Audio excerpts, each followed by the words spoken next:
एक समय की बात है। एक बड़े नगर में एक सेठ जी रहते थे।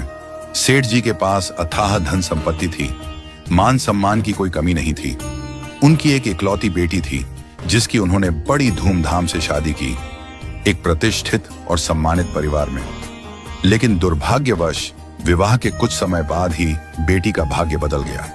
उसका पति जुआरी और शराबी निकला। धीरे धीरे उनके घर की सारी संपत्ति नष्ट हो गई। बेटी की यह हालत जानकर सेठानी जी का हृदय व्यथित हो उठता था। वो रोज सेठ जी से कहती, आप तो सैकड़ों लोगों की सहायता करते हैं, लेकिन अपनी बेटी की मदद क्यों नहीं करते?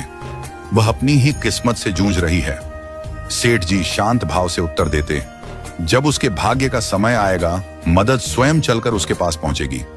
एक दिन सेठ जी किसी कार्यवश नगर से बाहर गए हुए थे। उसी दिन संयोग से उनका दामाद उनके घर आ पहुंचा। सेठानी जी ने उसका आदर सत्कार किया। मन में सोचा, अब तो यही सही मौका है बेटी की कुछ सहायता करने का। उन्होंने एक उपाय निकाला। मोतीचूर के लड्डू बनवाए और उनमें छिपा कर रख दी सोने की अशर्फियां। जब दामाद विदा होने लगा तो सेठानी जी ने प्रेम पूर्वक उसे 5 किलो शुद्ध घी के मोतीचूर के लड्डू उपहार में दे दिए। उनके मन में संतोष था, चलो बेटी की मदद किसी न किसी रूप में हो ही जाएगी। मगर दामाद लड्डू लेकर घर की ओर चला, पर रास्ते में सोचने लगा, इतने भारी लड्डू ढोने का क्या फायदा? बेहतर है यहीं किसी मिठाई वाले को बेच दूं।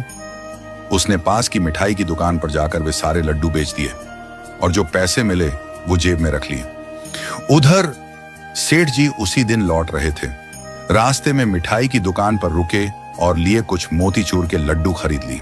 संयोगवश वही लड्डू सेठ जी को मिल गए जो कुछ ही समय पहले दामाद बेचकर गया था। सेठ जी लड्डू लेकर घर पहुंचे और हंसते हुए बोले, देखो भाग्यवान, आज मैं तुम्हारे लिए बाजार से ताजे लड्डू लाया हूं। सेठानी जी ने जैसे ही पैकेट देखा, उनकी आंखें हैरानी से फैल गईं।